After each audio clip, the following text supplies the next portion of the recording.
L'apôtre Jacques exprime que seul le péché rend le coupable digne d'une séparation éternelle d'avec Dieu dans le chapitre 2, verset 10. Car quiconque observe toute la loi mais pêche contre un seul commandement devient coupable de tous. Remarquez qu'il utilise le mot trébucher. Il signifie faire une erreur ou tomber dans l'erreur.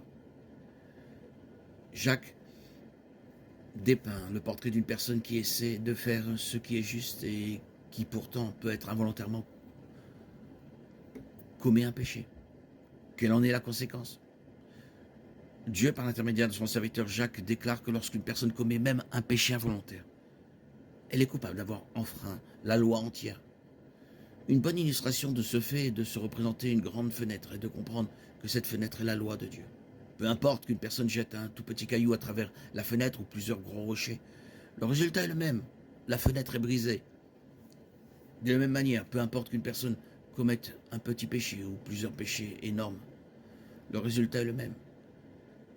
La personne est coupable d'avoir enfreint la loi de Dieu.